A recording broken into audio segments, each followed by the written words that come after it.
ওই টিমটিমে হারিকেল কেন জেলে রাখবে? খাওয়া দাওয়া করলো, কাজ কাম নেই, শুয়ে পড়লো। আমি আজকে আস্তে আস্তে বলছিলাম, আমার সঙ্গে এই এলাকার দুটো ছাত্র আছে, এই ডোঙ্গা জড়ায় বাড়ি একটা ছাত্র আছে, ওই মেরিগঞ্জে বাড়ি একটা ছাত্র আছে, তাদের দুটো সঙ্গে নিয়ে এসছে। এই একটা ছাত্র আমার ওখান থেকেই মৌলানা হয়ে এসছে, এই মৌলানা জাহাঙ্গীর, কেল্লায় বাড়ি। তো ওদেরকে বলছিলাম, এই যে আজকের ইলেকট্রিক দেখছি, তো একটা দিন এরকম আমি যে সময় ঢুকছি এ সময় আসলে আলো খুঁজে পাওয়া যেত না। আমি তো ঢুকেছি 9টার সময়। জি, তো আপনি বলুন, এই যে গল্পটা এই জন্যই করলাম ভাই, হারকেনটা যদি আলো কাজে লাগাতে হয় তাহলে চিমনিটা মুছতে হয়, ঠিক না ভুল? আচ্ছা, চিমনি না মুছে আলোটা জেলে যদি ও নবটা মোড়া দিই, তাহলে ও আলো দেখা যাবে না, আরো অন্ধকার হবে। ঘটনা তো এটাই। হ্যাঁ, তাহলে হারিকেনের আলো যদি বাইরে বেরোতে হয় তাহলে চিমনিটার পরিষ্কার করার দরকার আছে। ভাই, ইমানের পাত্র হলো আমাদের কলব। এই ইমানের নূর, ইমানের জ্যোতি, ইমানের আলো যদি বাইরে বেরোতে হয় তাহলে এই ইমান যে কলবে রয়েছে তার উপরের এই চিমনিটাকে পরিষ্কার করার দরকার। কথা বোঝাতে পারছি? ওর উপরে কি পড়েছে বাবা? পাপের কালি। শুধু কালি না, কিসের কালি? পাপের কালি। ওটা বাইরে সাবান মেখে, ক্রিম মেখে, ফেস পাউডার মেখে, লোশন মেখে পরিষ্কার হবে না। প্রিয় নবী সাল্লাল্লাহু আলাইহি ওয়াসাল্লাম তিনি বললেন, ইন্না হাযিহিল কুলুবা তাসদাউ কামা ইয়াসদাউল হাদীদু ইযা আসাবাহুল মা। নবী বললেন যে এই মানুষের অন্তরগুলোতে জং ধরে। জং ধরা বোঝেন তো না? বোঝেন না? জি, রাসূল উদাহরণ দিয়ে বুঝালেন, লোহাতে পানি লাগলে যেমন জং ধরে, হাদিসের বাক্য। রাসূল বললেন লোহাতে পানি লাগলে যেমন জং ধরে, কলবে পাপের কালি পড়লে ওরকম জং ধরে। কি লা ইয়া রাসূলুল্লাহ ওমা জালাউহা। একজন সাহাবী উঠে দাঁড়ালেন, দাঁড়িয়ে বললেন, হুজুর, কলবের ওই জং, কলবের ওই মরিচা পরিষ্কার করার উপায় কি? প্রিয় নবী বললেন, নাম্বার 1 কাসরাতু যিকরিল্লাহ। খুব বেশি বেশি করে আল্লাহ শব্দের আঘাত লাগাতে হবে। আল্লাহ শব্দের আঘাত যত বেশি কলবে লাগানো যাবে তত বেশি কলবের উপরের ওই পাপের কালিটা তত উঠবে। সুবহানাল্লাহ। নাম্বার 2 কাসরাতু তিলাওয়াতিল কোরআন। বেশি করে কোরআন শরীফ পড়তে হবে, তবে কলবের উপরের পাপের কালিটা উঠবে। নাম্বার 3 কাসরাতু যিকরিল মাউত। বেশি করে কোরআন শরীফ, বেশি করে মৃত্যুকে স্মরণ করতে হবে, তবে কলবের উপর থেকে পাপের কালিটা উঠবে। প্রিয় ভাই, মরণের স্মরণ বেশি আমরা করতে পারি না।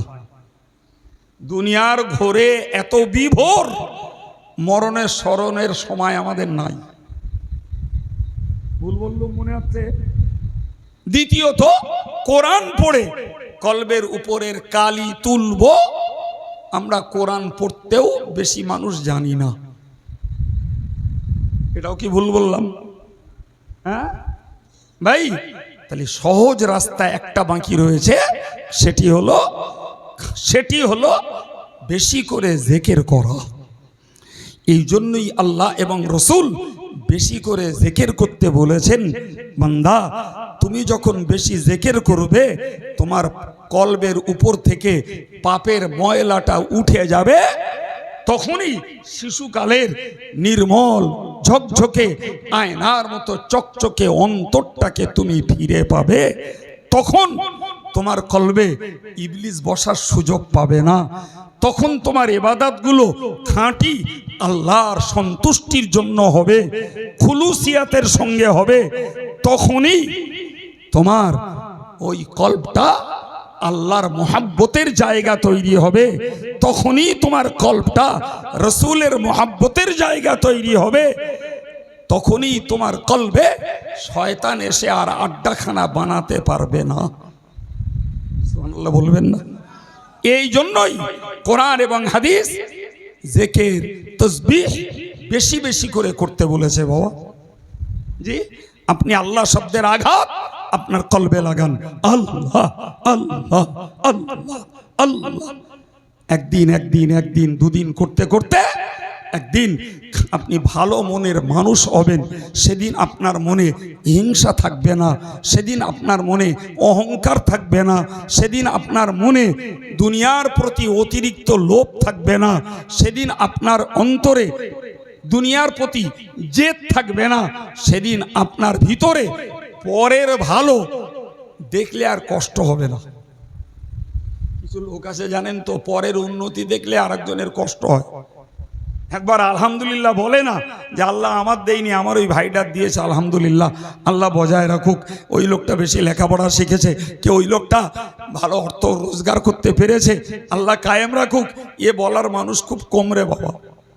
বরং কারুর কিছু উন্নতি হলে আরেকজনের কষ্ট হয়, আরেকজন হিংসায় জ্বলে। এই কথা বলেন না? এর কারণ হলো ওর আসলে কল্প পরিষ্কার নেই।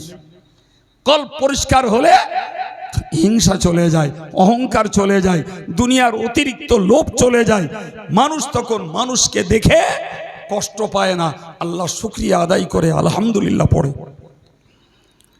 সম্মানিত ভাইরা, তো আমি আপনাকে একদিকে মরার পরের সম্পদ জোগাড়ের ব্যাপারেও উৎসাহিত করেছি, আর একদিকে আমাদের আগামী জীবনে কিছু করণীয় কাজের প্রতি আপনাদেরকে একটু ইঙ্গিত করেছি, যাতে মরার পরেও আমরা লাভবান হতে পারি।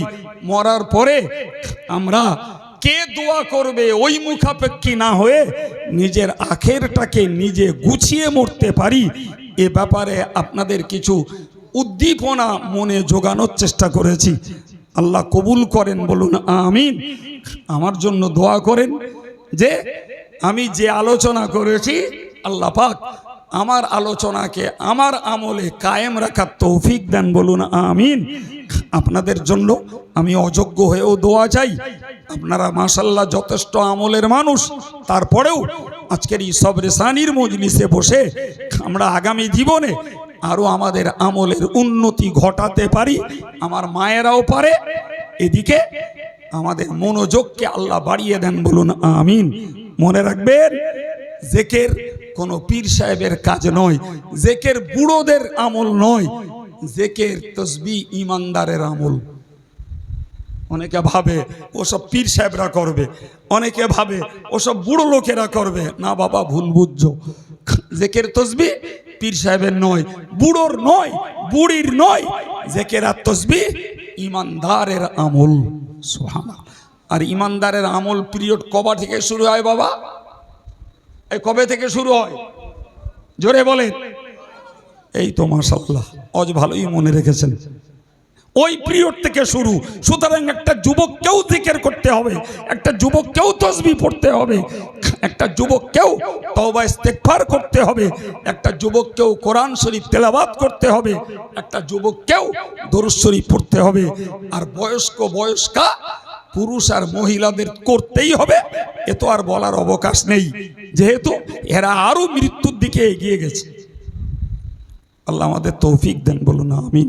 আসুন প্রিয় নবীর প্রতি একটু সালাম। ইয়া নবী,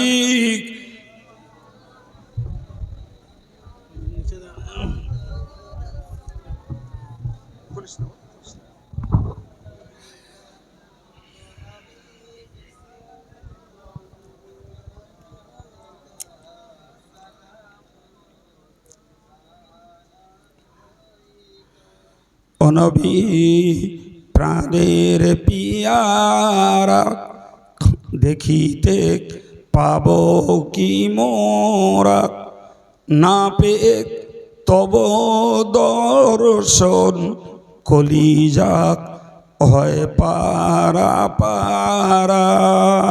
ইয়া নবী সালামুন আলাইকা ইয়া রাসূল।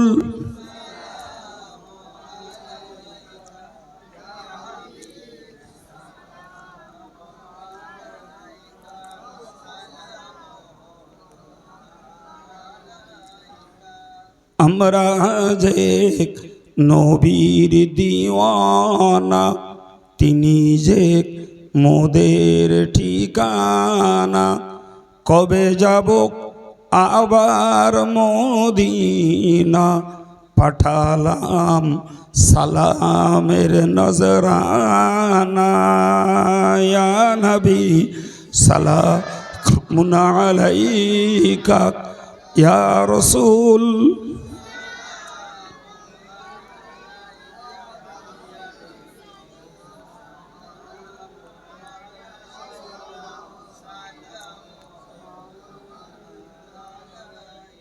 পারবো কি যেতে মদিনাতে, পাবো কি পাক রওজা দেখিতে। বারকে দেখা দাও নবী স্বপ্নেতে, কবে যাব আবার মদিনাতে। ইয়া নবী সালামুন আলাইকা, ইয়া রাসূল সালামুন আলাইকা, ইয়া হাবিব সালামুন আলাইকা। সালাওয়াতুল্লাহি আলাইকা ইয়া রাব্বি সাল্লি ওয়া সাল্লিম দাইমান আবাদ আলা খায়রি খালকি। भेजाए रब मेरे दरूद व सलाम बरगुज़ीदा नबी पर आपने मदाम बलगल उला बिकमालिही कशफत दुजा बिजमालिही हसुदत जमीउ खिसालिही सल्लु अलैहि व आलिहि। सम्मानित भाइरा, ছোট্ট একটা কথা বলি, কথাটাকে একটু মাথায় রাখুন।